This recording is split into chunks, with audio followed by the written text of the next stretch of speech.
UFO Contact from the Pleiades by Wendell Stevens. This is Chapter 2. Asket influences Meier's preparation. Upon establishing telepathic contact with Meier, Asket took over his education and preparation where Svath had left off. It was she who led him through a series of adventures designed to toughen him for the adversity to come. It was she who led him through Africa and the experiences in the French Foreign Legion, the desert caravans, the slavers, revolutionaries, and bootleggers, into the hands of the pirates of the Arabian Sea and across the Indian Ocean as a sailor with the freighters to the subcontinent of India. It was Asket who, by subtle influence, guided Meier through most of the religions of Europe, Africa, and Asia, joining them one by one in turn in his own search for a belief system acceptable to him. Unknown to Meier consciously then was Asket's subsequent statements to him, also later confirmed by Semyasi in the Pleiadian contacts, that he was once an IHWH, a Pleiadian expedition to Earth, with one of the several earlier occupations of this planet by ancestors of the Pleiadians. He, at that earlier time, enjoyed his superior status and the obedience of and exploitation of the primitive Earth humans. His activities at that earlier time brought him subsequently into Earth incarnation as one of the terrestrial primitives experiencing the oppressed side of the exploitation. But in his soul he knew the other side as well, even in those ancient days. And he inspired rebellion against the oppressors, and a movement toward awareness of the creation as the underlying source of being for all, within which even the IHWH had their limits. He became a leader of this silent rebellion, and his name then is recognized today as one of the prophets of the Old Testament. He incarnated again later as another to continue the work, and even again after that more than once for the same purpose, including his present mission now, an Earthman.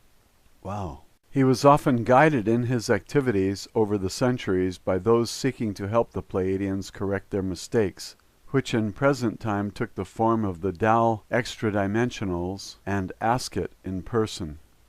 This is why in Asket's preparation program for this mission, he was led through all the world's great religions, one after another, to learn them thoroughly, and also another reason why he was led away from formal education at a young age to reduce the contamination of concepts by the orthodox earth level of knowledge and his beliefs.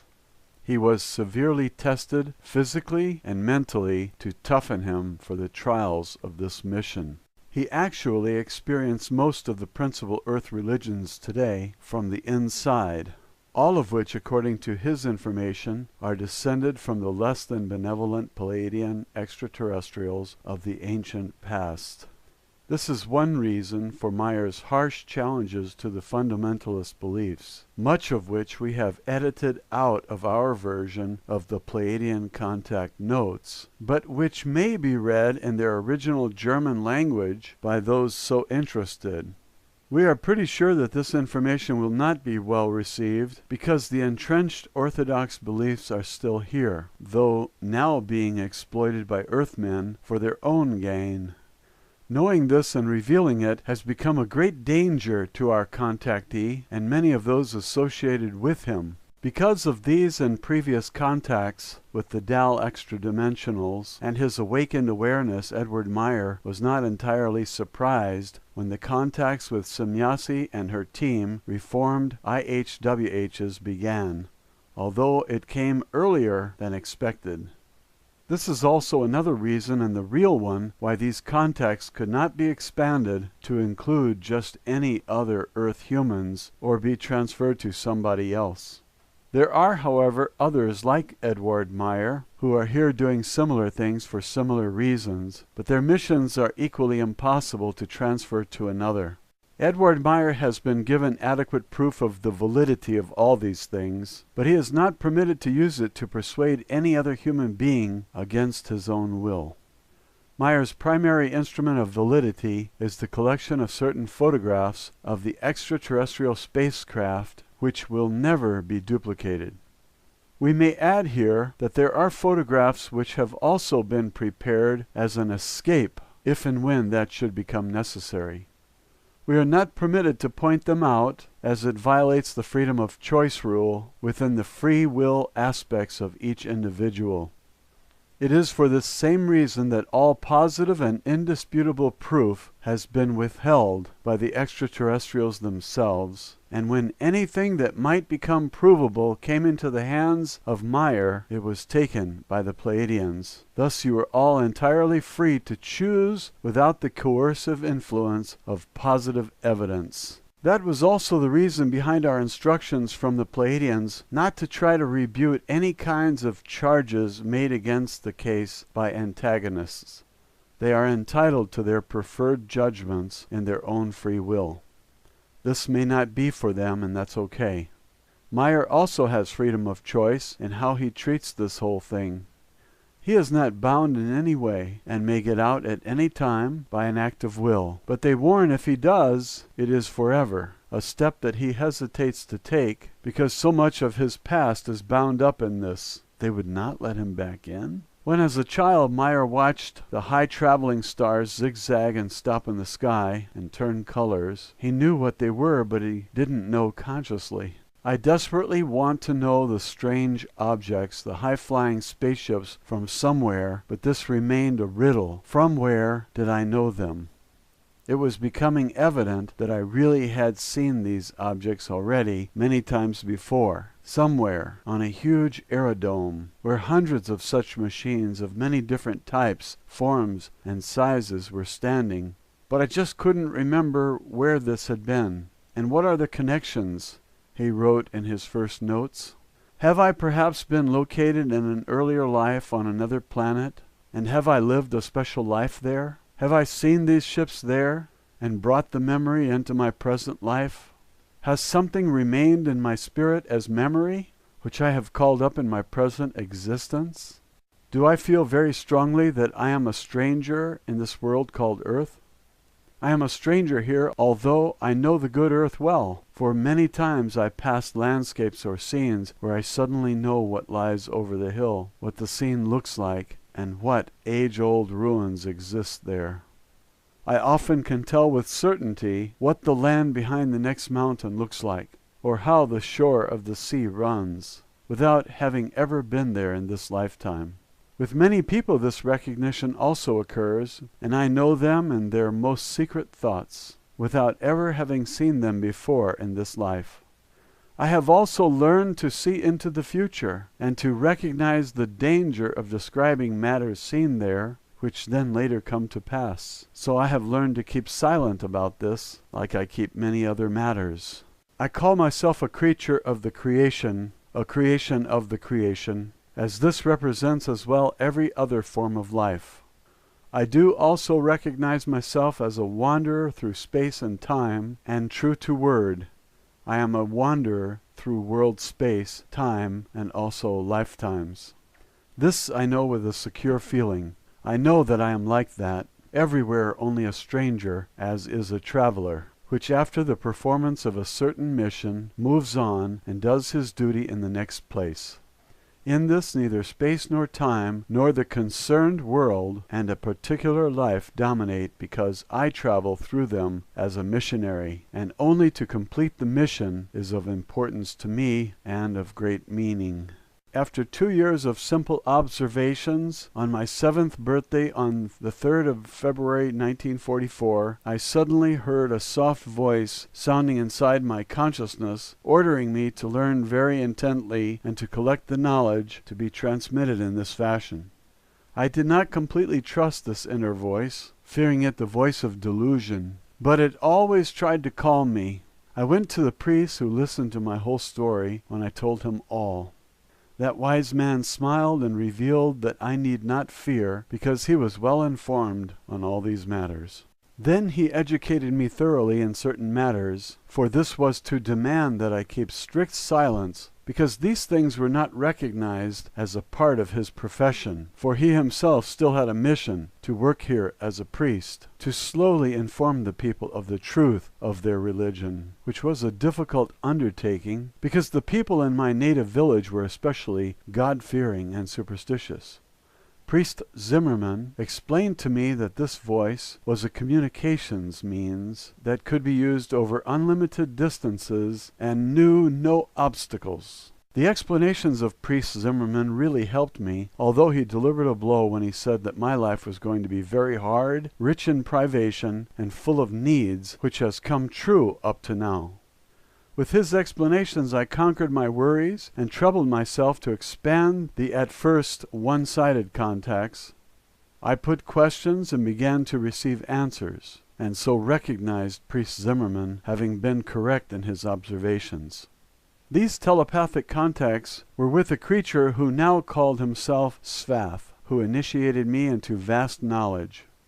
Now I became isolated from my environment. I even allowed more intrigues to come upon me, and I became the stooge for every evil that happened in our village. But I did not care about that. I only smiled silently within myself when they offered lies against me, and I had to suffer for them. I often was given such blows that I could neither sit nor stand. I was declared uneducatable and was placed in different asylums with no success, because in fact nobody wanted to put up with a strange boy like me, or I simply felt the call of freedom and escaped. I even made life-threatening escapes from secure asylums, and for weeks strolled in the mountains and forests, living on wild fruit, berries, birds' eggs, grasses, and roots. My bed was the naked ground, and my roof the firmament, whether it snowed or rained. This gave me unconquerable inner strength. When anywhere a robbery or a theft happened, the police automatically seized me and accused me of the deeds I had never committed. I knew what to expect and kept silence, allowing them to accomplish their unjustified reproaches. I even signed police reports accusing me of offenses I had not done. The consequence was that they sent me to a psychiatrist for mental evaluation because I had mentioned spiritual matters to the police and had told someone else about human beings on other stars. Why, I do not know. I only know that I had to do so, whether I wanted to or not. In a special department of the psychiatric clinic at Rheinau, I was placed in maximum security with everything locked and secured. Even the windows were bulletproof glass with steel grates on the outside. After 1 month, I made a special key out of a piece of wood and a woolen carpet by which I opened a window in a toilet on the 2nd floor. Outside, the walls were flat as glass, and 7 meters below was the concrete yard.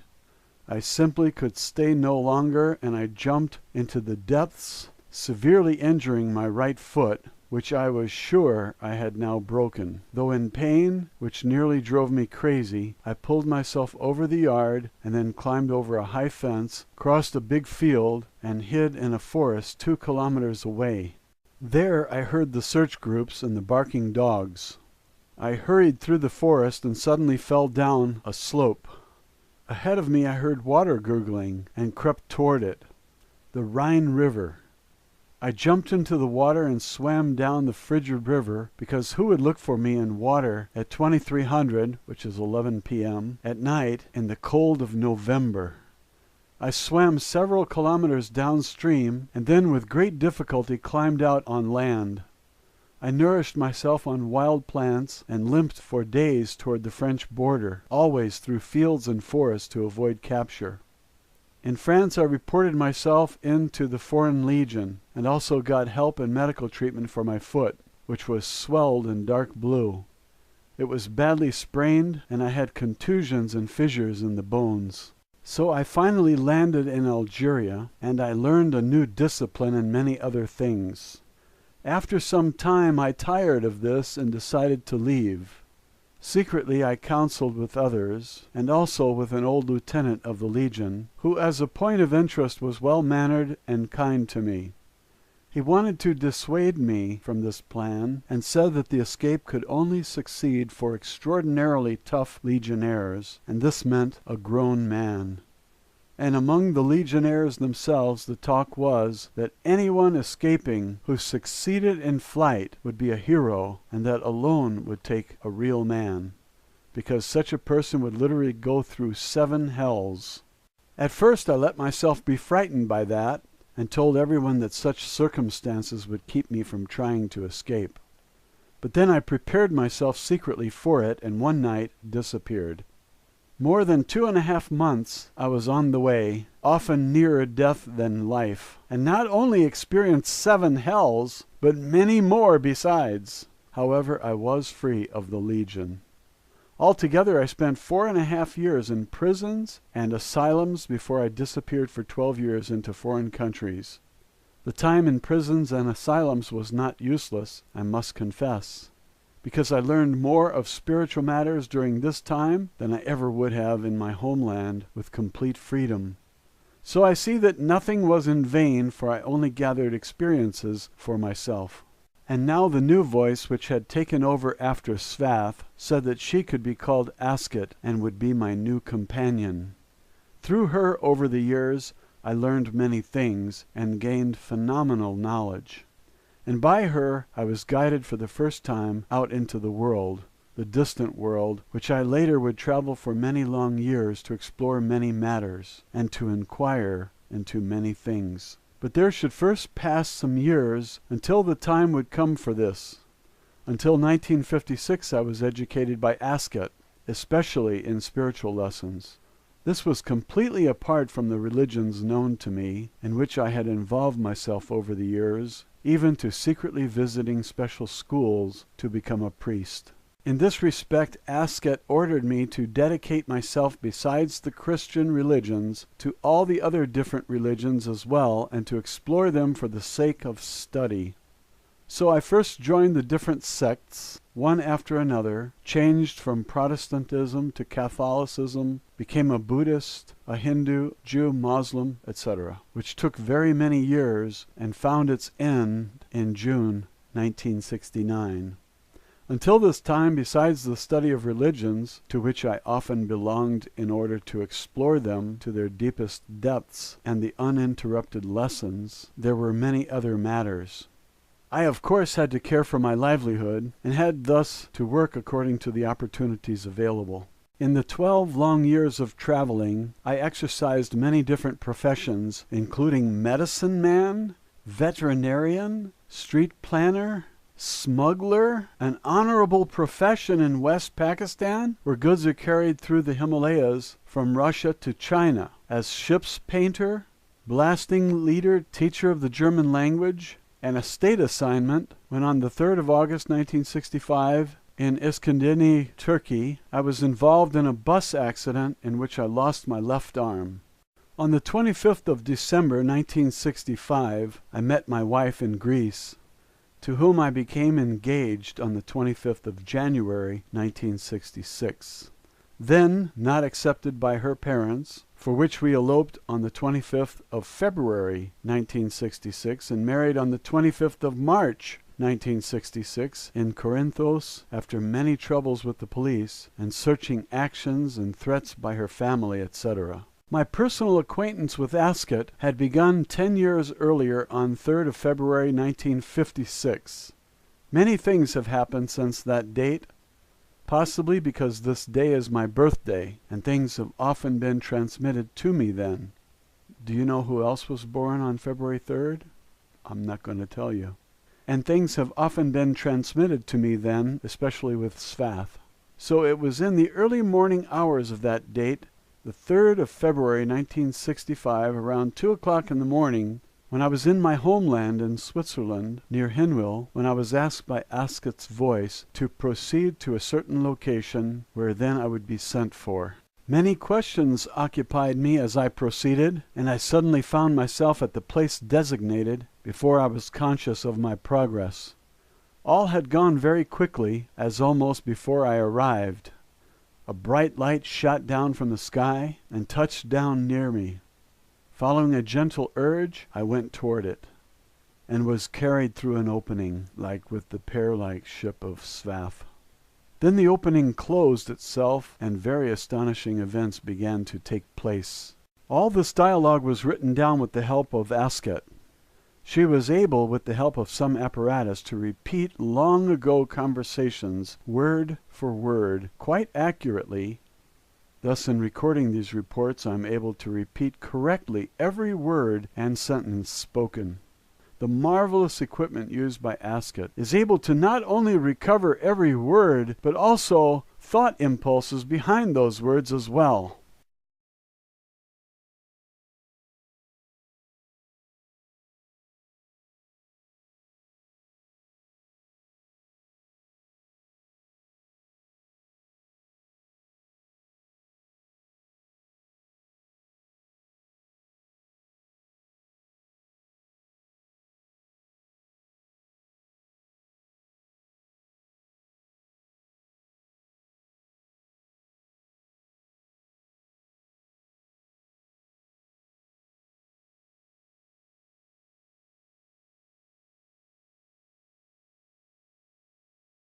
WH, a Pleiadian expedition to Earth, with one of the several earlier occupations of this planet by ancestors of the Pleiadians. He, at that earlier time, enjoyed his superior status and the obedience of and exploitation of the primitive Earth humans. His activities at that earlier time brought him subsequently into Earth incarnation as one of the terrestrial primitives experiencing the oppressed side of the exploitation. But in his soul he knew the other side as well, even in those ancient days, and he inspired rebellion against the oppressors, and a movement toward awareness of the creation as the underlying source of being for all, within which even the UFO contact from the Pleiades by Wendell Stevens. This is Chapter 2. Asket influences Meier's preparation. Upon establishing telepathic contact with Meier, Asket took over his education and preparation where Svath had left off. It was she who led him through a series of adventures designed to toughen him for the adverse subtle influence guided Meier through most of the religions of Europe, Africa, and Asia, joining them one by one in turn in his own search for a belief system acceptable to him. Unknown to Meier consciously then was Asket's subsequent statements to him, also later confirmed by Samyasi in the Pleiadian contacts, that he was once an city to come. It was she who led him through Africa and the experiences in the French Foreign Legion, the desert caravans, the slavers, revolutionaries, and bootleggers, into the hands of the pirates of the Arabian Sea, and across the Indian Ocean as a sailor with the freighters to the subcontinent of India. It was Asket who, by